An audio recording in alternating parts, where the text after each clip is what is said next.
इससे पहले जो पढ़े थे वो पढ़े थे वायु परागन के बारे में, ठीक।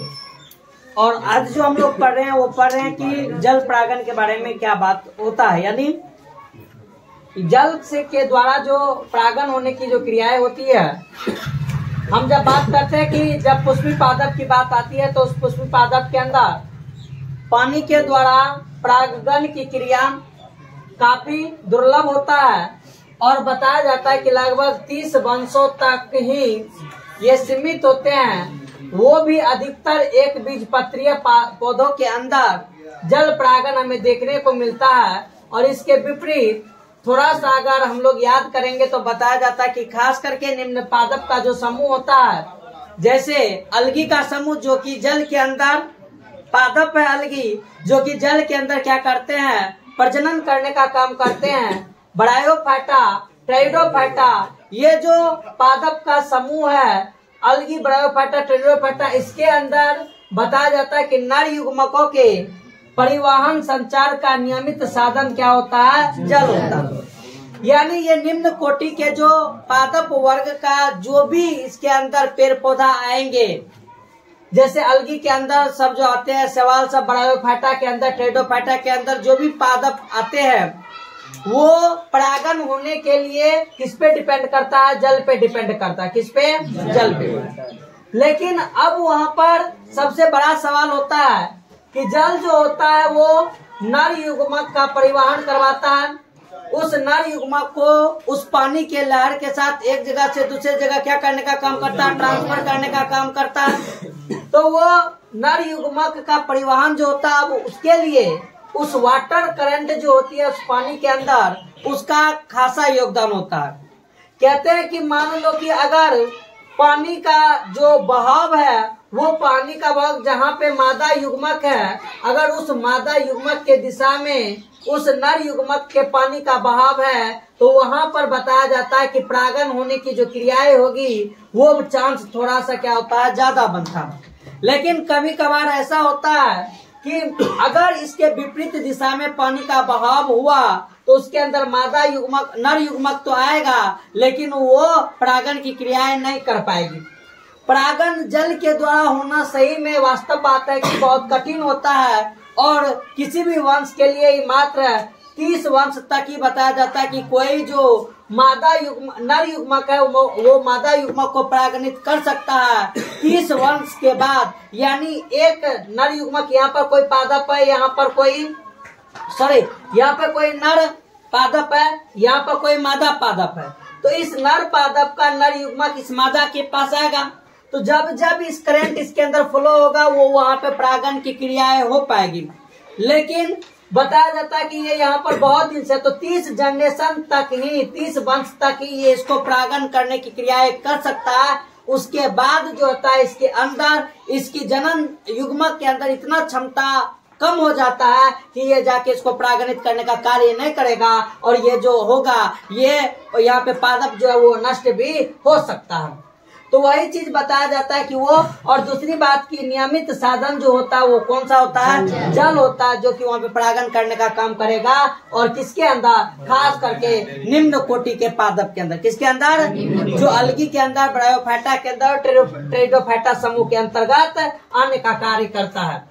लेकिन इसमें भी बहुत ज्यादा केस होता है, जैसे कि आगे हम लोग पढ़ेंगे अभी कि यह विश्वास किया जाता है कि कुछ ब्रायोफाइटा एवं टेरिडोफाइटा, अब ब्रायोफाइटा के अंदर जो पादप आएगा वो अलग टाइप का आएगा और टेरिडोफाइटा के अंदर जो पादप आएगा वो अलग आएगा, क्योंकि ब्रायोफाइटा से टेरिडोफाइटा थोड़ा सा एडवांस आता है। यानी मेरे कहने का मतलब ये है कि ब्रायोफाइटा समूह के अंदर जो पादप आएगा ना वो टेरिडोफाइटा समूह के अंतर्गत आने वाले पादप से थोड़ा सा निम्न कोटि का होगा, क्योंकि ब्रायोफाइटा जो होते हैं ये थोड़ा सा कम विकसित होता है किसके मुकाबले में, टेरिडोफाइटा। टेरिडोफाइटा के अंदर जो विकसित पेड़ पौधा होता है उसके अंदर जड़, तना, पत्ती तीनों का तीनों डेवलप कर जाता है। जबकि ब्रायोफाइटा के अंदर जड़ जो तना और पत्ती जो होता है वो पूर्ण रूप से विकसित नहीं होता, तो वो निम्न कोटि के पादप होते हैं। वो पानी के अंदर किस जगह पर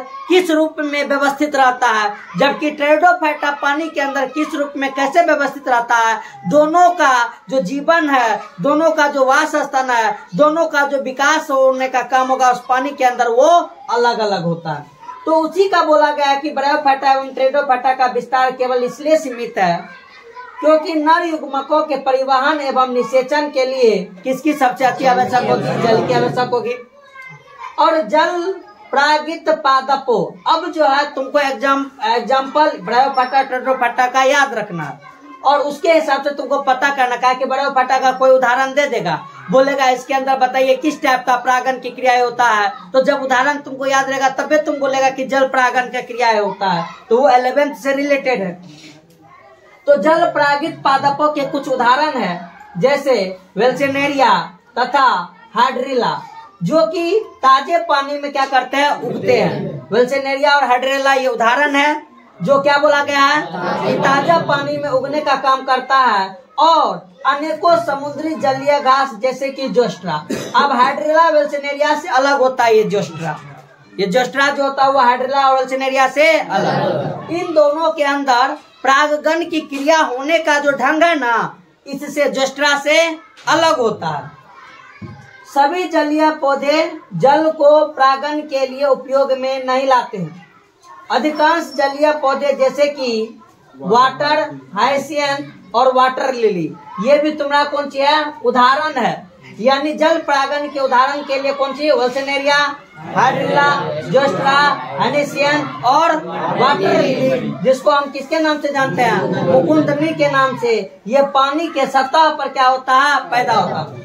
अब अगर मान लो कि कोई ऐसा ये पादप पर जो किस पे, मान लो ये पूरा का पूरा पानी है और पानी के सतह पर यानी कुछ पानी के ऊपर वाले भाग पर, पानी के ऊपर वाले सतह पर अगर वो वहाँ पे वृद्धि करता है तो उसके अंदर परागण की क्रियाएं अलग वे में होती है और बताया जाता है कि सतह पर पैदा होता है। और इनका परागण करने के लिए कौन जिम्मेदार होता है, ये यानी है कहाँ पे, ये पानी के अंदर। कौन कौन है, वाटर हाइसियंथ और वाटर। अब रीजन देखो, पानी, ये मान लो पानी है, ये क्या है, पानी। पानी के अगर अंदर, पानी के सतह के अंदर अगर कोई भी पादप विकसित करता है तब ना पानी उसके परागण होने के लिए सपोर्ट करेगा। अगर पानी के सतह से ऊपर है पानी का ये लेवल और कोई भी पादप मान लो यहाँ पर उसका जो है जनन वाला भाग है, तो अब इस जनन वाले भाग को परागण होने के लिए पानी उछल के जाएगा इसके ऊपर की, परागण उछल के जाएगा नहीं। इसको परागण होने के लिए हमें किसकी जरूरत पड़ती है, तो कीटों की। किसकी, यानी है पादप पानी में उगने वाला, लेकिन परागण होने के लिए किसकी जरूरत पड़ती है, कीट की, या किसका, वायु का। तो वाटर लिली और वाटर हाइसियंथ के अंदर जो होता है परागण की क्रिया वो किसके द्वारा होता है, कीट के द्वारा और वायु के द्वारा, जबकि ये दोनों जो है ये पादप पानी में जो होते हैं पाए जाते हैं। वह तो जैसे कि अधिकतर थलीय पादप, कौन पादप, यानी जमीन पर उगने वाले जो पादपों में होता है, जमीन पे होने वाले पादप में जो परागण की क्रिया होता है वो किसके द्वारा होता है, कीट पतंग के द्वारा होता है या वायु के द्वारा होता है। सेम उसी प्रकार से बोला गया किसके अंदर, वाटर हाइसियंथ और वाटर लिली के अंदर कुछ इसी प्रकार से ये जनन का कार्य होता है। एक प्रकार के जलीय परागण में मादा पुष्प एक लंबे डंठल, जिसको कि हम किसके नाम से जानते हैं, विरंत के नाम से भी जानने का काम करते हैं। यानी पानी के अंदर वाले के लिए बताया गया है कि जब एक पानी में रहने वाले पादप के बारे में कहते हैं तो उसका जो मादा पुष्प होता है वो एक लंबे डंठल विरंत के द्वारा जल की सतह पर पाए जाते हैं, और नर पुष्प का या परागकण पानी के सतह पे क्या कर दिया जाता है, छोड़ दिया जाता है, अवमुक्त कर दिया जाता है, और वही अवमुक्त होकर आ जाते हैं। उदाहरण के लिए वेल्सेनेरिया लंबे डंठल के साथ जल के धाराओं में निष्क्रिय रूप से बहने का काम करता है, जो चित्र 2.11 में देखने को हमें मिला। पानी के लहर के साथ वेल्सेनेरिया जो होती है वो पानी के लहर की और क्या करती है, अपना बहाव करती है। और इनमें से कुछ के संयोगात्मक रूप से मादा पुष्प एवं वर्तिकार्ग तक पहुंच जाते हैं। यानी परागकण जो है वो इसके संयोगात्मक यानी पानी के लहर के साथ जो परागकण उसके अंदर मिला हुआ है वही परागकण संयोग रूप से इस वल्सेनेरिया के मादा वर्तिकार्ग तक क्या होते हैं, पहुंचने का कार्य करते हैं। एक अन्य समूह के जलीय परागण वाले पादप, जैसे कि अगर हम बात करें समुद्री घास, और इस समुद्री घास का उदाहरण है कौन चीज, सिग्रासेस। अगर इस समुद्री घास में मादा पुष्प का बात करते हैं तो ये जल के सतह के नीचे ही पानी में क्या रहता है, डूबा रहता है, और परागकणों को जल के अंदर ही क्या कर दिया जाता है, अवमुक्त कर दिया जाता है, छोड़ दिया जाता है। और इस प्रकार की बहुत सारी प्रजातियों के परागकण लंबे फीते जैसे होती है तथा जल के भीतर निष्क्रिय रूप से क्या करते हैं, रहते हैं। अब समझो प्रकृति का ये संयोग आत्मा जब उस पानी के अंदर उस परागकण को छोड़ दिया जाता होगा तो पानी का लहर अनेक दिशा में या वो परागकण के ऊपर परागकीट पाया जाता है जो कि उस पानी के अंदर वो निष्क्रिय रूप से रहता है, यानी खराब नहीं होता। यानी कहने का मतलब कि पानी के अंदर मान लो ये परागकीट है तो पानी के अंदर ज्यादा देर तक अगर रहेगा ये परागकण तो पानी के कारण ये सड़ भी सकता है, अरे इसका परत गीला होगा ना, ये सड़ सकता है ना, ये खराब हो सकता है ना। तो ये पोलन कीट रहता है, वही केमिकल, और वो भी पानी से उसको क्या करने का काम करता है, बचाने का काम करता है। कुछ पादप के अंदर सुबेरिन पाया जाता है, क्या पाया जाता है, वो सुबेरिन जो होता है उसको बोला जाता है पानी से प्रोटेक्शन वाला वो एक रसायन होता है। बताया जाता है कि जिसके कारण कुछ कुछ पादप ऐसा भी होता है तो जिसको तुम देखता होगा कि उसका तना कहाँ पे रहता है, पानी में। जैसे मान लो पश्चिम बंगाल के अंदर सुंदरवन जो है वो सारा किस में रहता है, पानी के अंदर रहता है। अब पानी के अंदर आता है तो पानी जो है उसके तना को सड़ा सकता है कि नहीं सड़ा सकता है, लेकिन नहीं सड़ा पाता। रीजन कि उसके तना के अंदर एक ऐसा रसायन रहता है, एक ऐसा केमिकल रहता है जो उस पानी को अंदर आने ही नहीं देता, उस पानी को उस तना के अंदर, यानी लेयर एगो रहता है। जैसे पत्ता के ऊपर पानी गिरा तो पत्ता के अंदर पानी जो पत्ती के अंदर घुस पाता है नहीं, क्योंकि वहां पर क्या रहता है, बताया जाता है परत रहता है, क्या रहता है, परत रहता है। और वो परत एपिडर्मिस के लेयर पे जो होता है वो परत रहता है, वो परत जो होता है उस पानी को अंदर घुसने के लिए नहीं देता। ठीक सेम उसी प्रकार से सुबेरिन का केमिकल होता है जो पानी को अंदर घुसने के लिए नहीं देने का काम करता है। तो उसी प्रकार से जैसे क्यूटिकल का लेयर पत्ती के ऊपर में होता है, किसका लेयर होता है, पत्ती के ऊपर में देखिए प्लेन टाइप से जो होता है, प्लास्टिक टाइप से जो उखड़ता है वो क्यूटिकल का लेयर होता है। किसका लेयर, जो उस पानी को अंदर घुसने के लिए नहीं देता। तो क्या बोला जाता है कि अंदर में उस परागकण को मुक्त कर दिया। इस प्रकार की बहुत सारी प्रजातियों के परागकण लंबे फीते जैसे होते हैं तथा जल के भीतर वो निष्क्रिय रूप से क्या रहते हैं, बहते रहते हैं। और इनमें से कुछ के वर्तिकार्ग तक पहुंच जाते हैं संयोगात्मक प्राकृतिक के कारण, और फिर किसको पूरा कर लेता है, परागण की क्रिया को पूरा कर लेता है।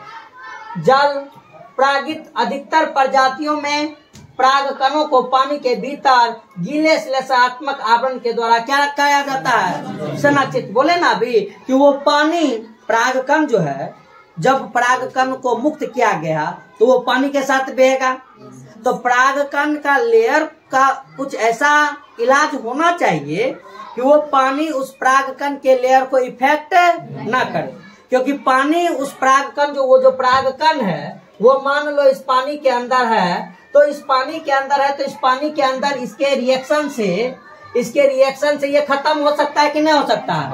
तो इसके ऊपर बताया जाता है कि कुछ म्यूकस का लेयर होता है, किसका लेयर, म्यूकस। और वो म्यूकस का लेयर जब इस पानी के साथ ये म्यूकस का लेयर आपस में टकराता है ना तो इस परागकण के लेयर को नुकसान नहीं पहुंचाता। यानी ये सेलेस्मा जो है कौन चीज, किसके ऊपर है, परागकण के लेयर के ऊपर में।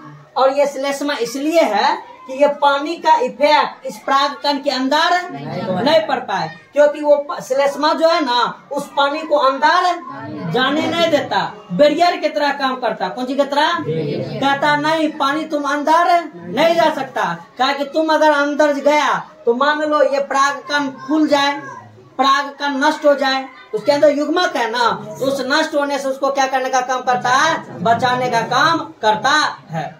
बोलो बात समझ में आया? तो ये चीज यहाँ पे देखने को मिलता है। तो बताया जाता है कि पानी के भीतर गीले श्लेष्मक का एक आवरण होता है, जिसके द्वारा वो परागकण क्या रहता है? संरक्षित रहता है। परागकण क्या रहता है? संरक्षित रहता है। यानी प्रकृति के द्वारा हर एक चीज को बचाने के लिए प्राकृतिक ऐसा नियम बना के रखा हुआ है कि वो बच सकता। जैसे तुम्हारे पास जिंदगी के अंदर कितनों भी बड़ा मुसीबत क्यों ना आ जाए, उस मुसीबत से बचने के लिए हमारे पास कुछ न कुछ सोल्यूशन जरूर रहता होता है ना। इस दुनिया के अंदर कितनों बड़ा पहाड़ अगर आदमी के ऊपर टूट जाए तो कोई ना कोई एक ऐसा प्राकृतिक का भगवान का दिया हुआ कुछ न कुछ ऐसा जरूर होता है जिसके कारण वो क्या हो सके? बच जाए। इससे हम उसी प्रकार से इसके जीवन में भी वायु एवं जल परागित पुष्प ना तो बहुत रंग युक्त होते हैं और ना ही मकरंद पैदा करते हैं, इसका क्या कारण हो सकता है? पूछा गया।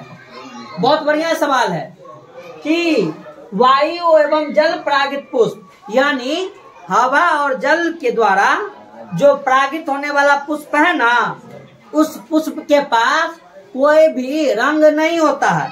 कोई भी रंग वो बहुत सुंदर नहीं दिखता है। ऐसा क्यों? और ना ही उसके पास क्या होता है? मकरंद होता है।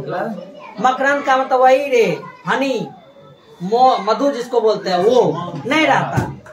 अब समझो प्रकृति कितना बढ़िया इंसान है, भगवान कितना बढ़िया इंसान है, इस लाइन से समझ में आता है कि वायु और जल, हवा और जल, इसको सुंदरता का क्या जरूरत है? कोनो जरूरी है? पानी बहेगा तो परागकण जाएगा, पुष्प वहाँ पे रहेगा तो क्या हो जाएगा? निषेचन हो जाएगा।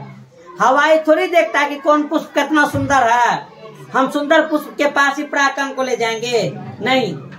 लेकिन पक्षी और कीट से होने वाला जो परागकण है उसके लिए लोभ दिया है। लोभ क्या दिया है? पंखुड़ी जो है वो रंग बिरंगी होती है, ताकि उस जो रंगीन चीज होगा उसको देख के कीट जो है वो आकर्षित हो सके। उसके अंदर मकरंद दिया गया है, वो एक लुभावने वाली चीज है जिसके कारण मधुमक्खियां उस पे जाके बैठ सके और उस लोभ में एक नर पुष्प एक मादा पुष्प को क्या कर पाए? परागकण की क्रियाएं कर पाए। तो प्राकृतिक सदैव हम लोग के पक्ष में रहते हैं। प्राकृतिक हमारे साथ कभी भी गलत नहीं करते हैं, हम प्राकृतिक के साथ क्या करते हैं? गलत करते हैं।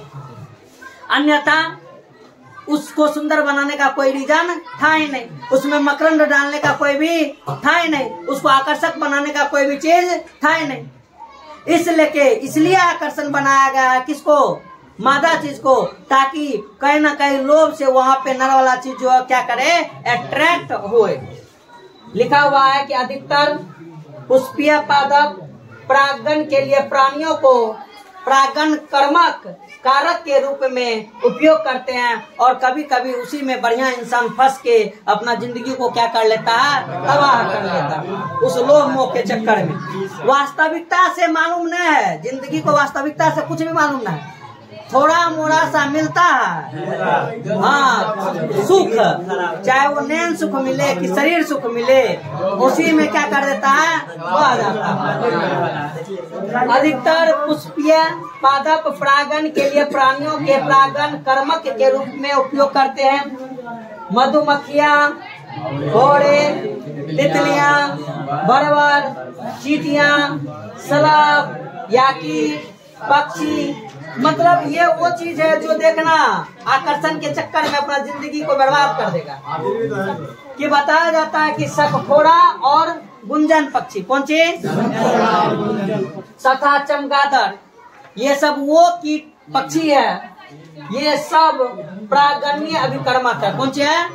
यानी इन सभी के द्वारा प्रागगण की क्रियाएं होती है। प्रागण की क्रियाएं जिसका जिसका नाम लिए वो प्रागण की क्रियाएं, लेकिन लोभ में करता है। किसके कारण? लिखा हुआ है कि प्राणियों में कीट पतंग विशेष रूप से मधुमक्खी खास करके 80% लगभग जो प्रागण की क्रियाएं कीट पतंग के द्वारा होता है ना, उसमें लगभग हर एक पुष्प जितना भी है उसके अंदर 80% किसके द्वारा होता है? एक प्रधान जीव्या प्रागण कर्मक है। लिख दिया है कि मधुमक्खी प्रधान जीव्या प्रागण कर्मक है। यहाँ तक कि बड़े नर, जिसको हम वन नरगण के प्राणी, ताकि लीमर और लेम्यूर, ये बड़े जीव है, बड़े बड़े पेड़ पौधा पे देखने को मिलता है, तो उसके वृक्षवासी जिसको हम सखाचारी कहते हैं, कीर्तांक और यहाँ तक कि सरीसृप वर्ग, जिसको हम सरीसृप वर्ग के अंदर रेंगने वाला जीव, जिसके अंदर गिको छिपकली तथा उपवन छिपकली यानी जंगल में रहने वाले छिपकली, यानी सरीसृप भी कुछ प्रजातियों के पादपों के परागण के लिए क्या पाए जाते हैं? सक्रिय पाए जाते हैं, यानी परागण की क्रिया करती है। और प्राय प्राणी परागित पादपों के पुष्प एक विशिष्ट प्रजाति के प्राणियों के लिए विशेष रूप से क्या होते हैं? अनुकूलित होते हैं।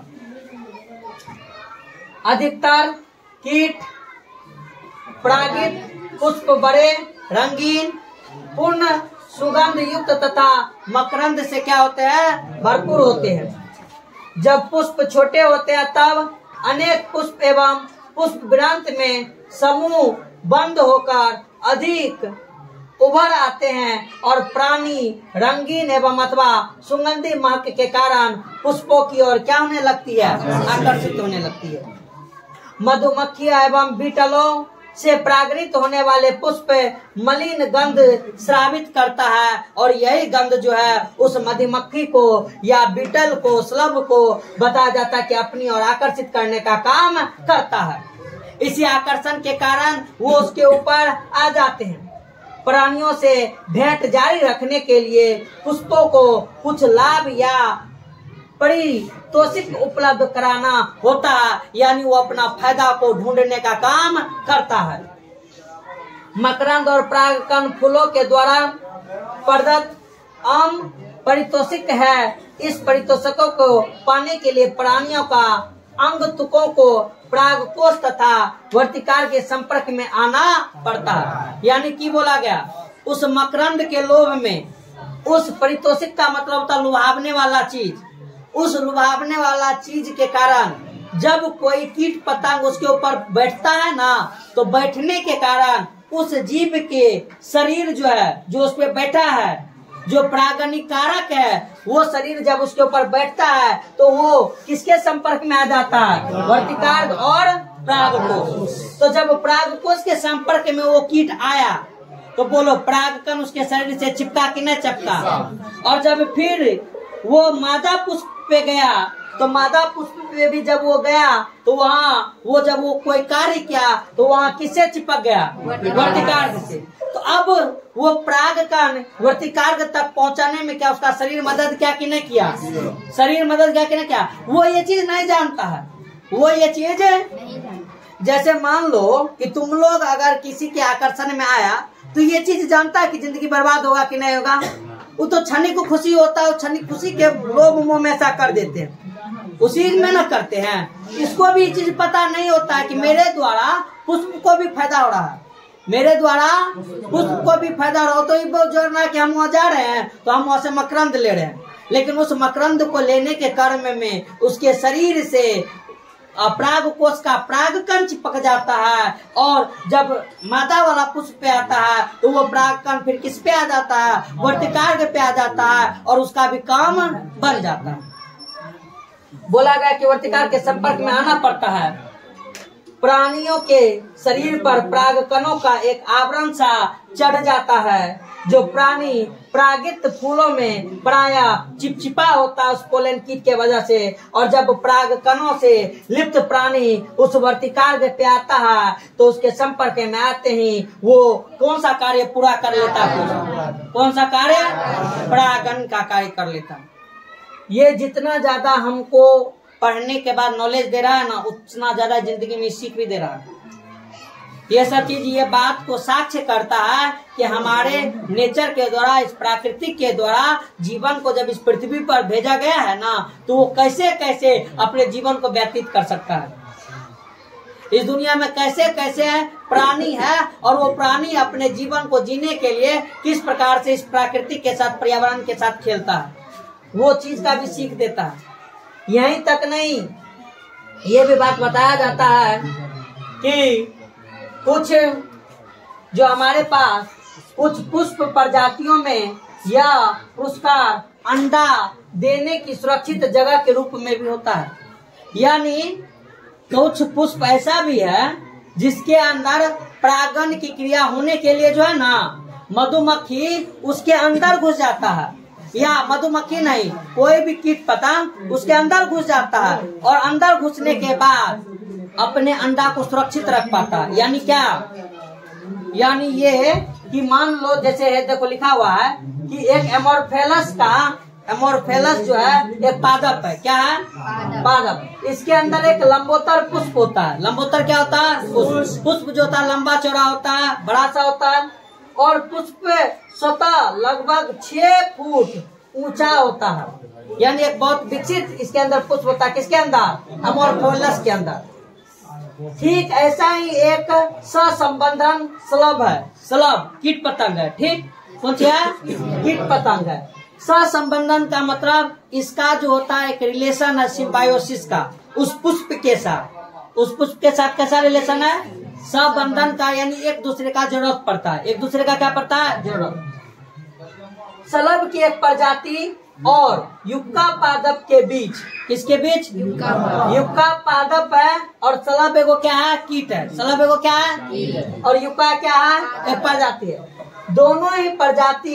दोनों ही प्रजाति शलभ और कौन?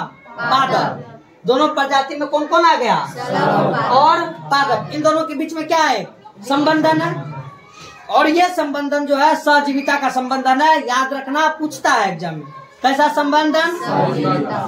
तो शलभ और पादप बिना एक दूसरे के बिना अपना जीवन चक्र पूरा नहीं कर सकते। क्या करता है? शलभ इस युक्का पादप का परागण का क्रिया करता है। ठीक, और बदले में युक्का जो है वो शलभ का जो अंडा होता है ना, वो पुष्प के अंदर क्या होता है? रह पाता है। पुष्प के अंदर सुरक्षित रह पाता है। और बताया जाता है कि इसमें शलभ अपने अंडे पुष्प के कहाँ पर, हिम्मत देखो इसका, कहाँ तक पहुँच जाता है। बाकी तो वर्तिकार्ग तक ही ना था, लेकिन शलभ कहाँ तक? अंडा से। पुष्प लंबा चौड़ा होता है, तो इसलिए कि वो उसके अंदर, और अंदर जाने के बाद शलभ ये सोचता है कि हम उस पुष्प के अंडाशय में अपना कौन चीज अंडा को छोड़ देते हैं, और अंडा को जब छोड़ देंगे तो उसका शिकारी वहाँ पर कोई नहीं आ पाएगा, तो अंडा जो है वहाँ पे विकसित हो पाएगा।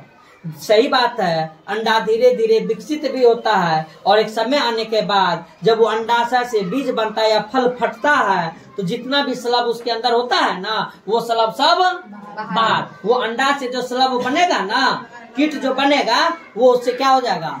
बाहर आ जाएगा। और युक्का के अंदर जो बीज बनेगा, वो बीज भी बाहर फूट के निकल जाएगा। तो वही बात बताया जाता है, अंडाशय के कोष्टक में देती है, जबकि इसके बदले में वो शलभ के द्वारा क्या हो जाता है? परागित होता है। शलभ का लार्वा अंडे से बाहर तब आता है जब क्या हो जाएगा? बीज। किसका बीज विकसित होगा? शलभ का बीज विकसित होगा। युक्का का बीज विकसित होगा ना, तो शलभ का अंडा जो है ना, वो अंडा लार्वा स्टेज में आ जाता है। किस स्टेज में? और वो फिर वहाँ से क्या आ जाएगा? बाहर आ जाएगा, और नया शलभ जो होगा वहाँ पे बन जाएगा। तो इस तरह का बताया जाता है कि यहाँ पर कौन सी होते हैं? रिलेशनशिप देखने को मिलता है। और अगले क्लास में इससे भी भयानक घटना हम इसके अंदर पढ़ेंगे। एक और घटना है। ठीक, आज युक्का पुष्प में वर्तिकार